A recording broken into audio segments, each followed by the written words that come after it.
Hi parents, I am Neha and welcome to alpha gen parenting. आज की इस video में हम बात करेंगे after conceiving a baby throughout pregnancy के 9 मंथ्स कौन कौन से ऐसे टेस्ट्स और अल्ट्रासाउंड्स होते हैं जो डॉक्टर हमें प्रिस्क्राइब करते हैं, जिन्हें करवाना ज़रूरी होता है ताकि होने वाले बच्चे की वेलबींग के बारे में टाइम टू टाइम पता रख सकें और साथ ही ये 9 मंथ्स में मदर की हेल्थ कैसे चल रही है उसका भी एक ट्रैक रिकॉर्ड रखा जा सके। तो चलिए स्टार्ट करते हैं। तो जैसे ही बेबी कंसीव होता है, सबसे पहला टेस्ट जो सबसे बेसिक टेस्ट होता है वो होता है थ्रू प्रेगनेंसी किट टेस्ट। ये एक यूरिन सैंपल टेस्ट होता है जिससे लेडी जो है वो अपनी प्रेगनेंसी को कंफर्म करती है। तो ये हमारा सबसे पहला टेस्ट होता है। सेकेंड टेस्ट जो डॉक्टर हमें रिकमेंड करते हैं वो एक ब्लड टेस्ट होता है जिससे हमें शॉर्ट ये कंफर्म हो जाता है कि बेबी जो है वो कंसीव हो गया है, और इसकी वैल्यूज़ हमें ये भी बताती हैं कि होने वाला बेबी सिंगल है या ट्विंस होने वाले हैं।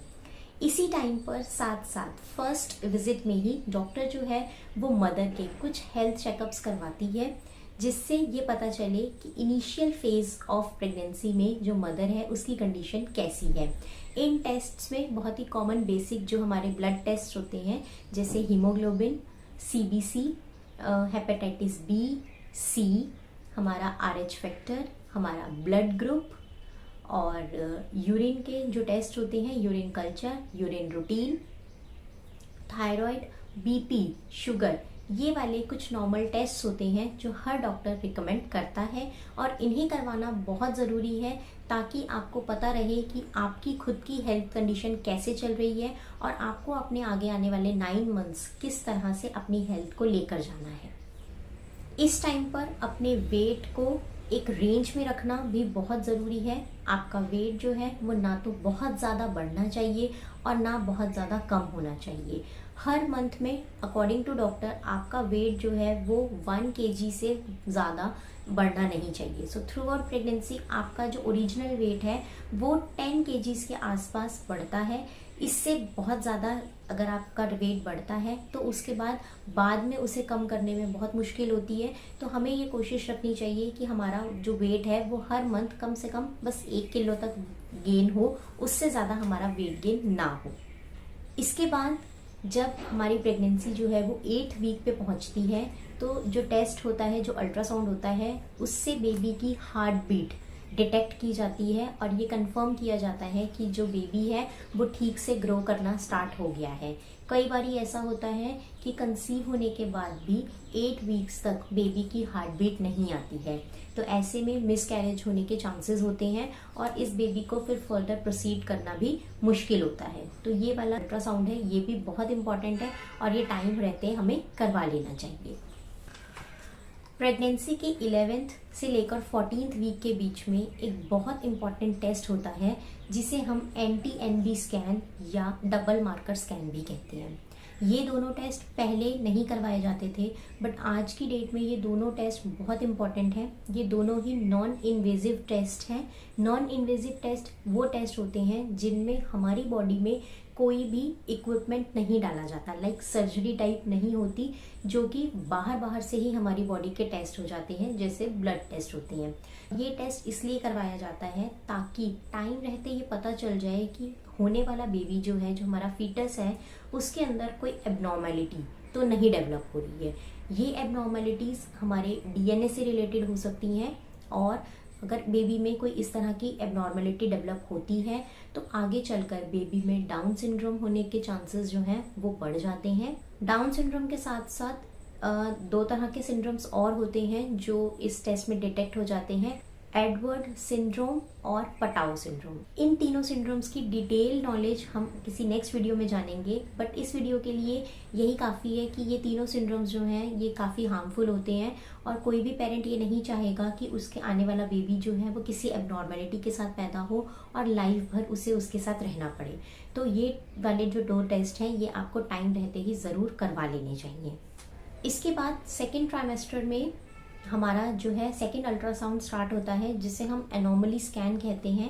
इस स्कैन में बेबी की फिजिकल ग्रोथ को डिटेक्ट किया जाता है और उसको ऑब्जर्व किया जाता है कि बेबी के जो बॉडी पार्ट्स हैं क्या वो अच्छे से ग्रो हो रहे हैं, क्या उनकी रेंज जो है, उनका जो साइज है वो सही से डेवलप हो रहा है या नहीं हो रहा है। इस टाइम तक बेबी के eyes, ears, nose, lips, hands, fingers, toes, ये सारी चीज़ें जो है वो डेवलप हो जाती हैं और स्कैन में बहुत अच्छे से दिखने भी लग जाती हैं। तो ये वाला स्कैन जो है ये भी बहुत इंपॉर्टेंट होता है और इसे हमें ज़रूर करवाना चाहिए। अनॉमली स्कैन मोस्टली 18 से लेकर 20th वीक तक होता है और ये वाला टेस्ट भी इसलिए इम्पॉर्टेंट है क्योंकि अगर इस टाइम तक कई बार ऐसा होता है कि बेबी का कोई पार्ट जो है वो डेवलप नहीं होता, सपोज फॉर एग्जांपल बेबी का हेड जो है वो ठीक से डेवलप नहीं हो रहा है या बेबी का हार्ट जो है वो ठीक से फंक्शन नहीं कर रहा है, तो अगर ऐसा कोई एक्सट्रीम केस होता है, कोई बहुत डिफरेंट सा केस होता है, तो ये भी करवाना ज़रूरी है क्योंकि हमारा जो लॉ है वो हमें ये सजेस्ट करता है कि 24th वीक ऑफ प्रेगनेंसी से पहले अगर आपके बेबी के अंदर कोई ऐसी एबनॉर्मेलिटी, कोई ऐसा डिफेक्ट डिटेक्ट होता है तो आप अपनी प्रेगनेंसी को टर्मिनेट करवा सकते हैं।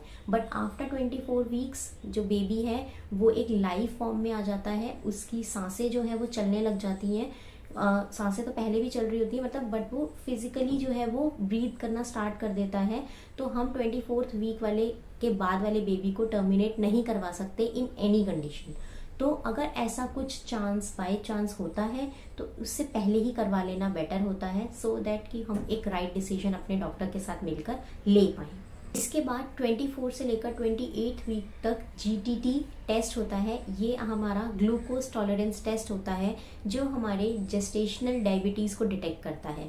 प्रेगनेंसी के दौरान कई लेडीज़ में डायबिटीज़ की प्रॉब्लम जो है वो अकर हो जाती है और ये टेस्ट उसी को रूल आउट करने के लिए किया जाता है। तो अगर आपका डॉक्टर भी आपको ये सजेस्ट करता है तो इसे आपने ज़रूर करवाना है। इससे मदर की हेल्थ जो है वो एक ट्रैक रिकॉर्ड पर रहती है और अगर आपकी सेहत में कुछ ऊपर नीचे हो रहा है तो टाइम रहते प्रिकॉशंस लिए जा सकते हैं। इसके बाद 2 तरह के टेस्ट और होते हैं जो हर केस में तो नहीं बट कुछ केसेस में करवाए जाते हैं, जिनमें एमनियोसेंटेसिस एक टेस्ट है जो करवाया जाता है जिससे बेबी के DNA के बारे में इंफॉर्मेशन मिलती है। ये टेस्ट हम तब करवाते हैं जब बेबी के अंदर किसी तरह का कोई एबनॉर्मेलिटी आने के सिम्टम्स होते हैं, तो इस चीज़ को रूल आउट करने के लिए कि क्या बेबी हेल्दी है या नहीं है, तो ये एमनियोसेंटेसिस ये तब करवाया जाता है। ये एक इन्वेजिव टेस्ट है, यानी कि इसके अंदर मदर की वूम के अंदर से इंजेक्ट करके जो एमनियोटिक फ्लूइड होता है वो लिया जाता है और उसको टेस्ट किया जाता है।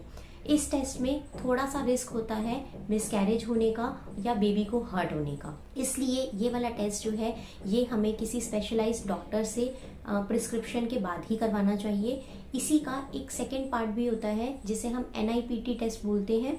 NIPT यानी कि नॉन इन्वेजिव प्रीनेटल टेस्ट।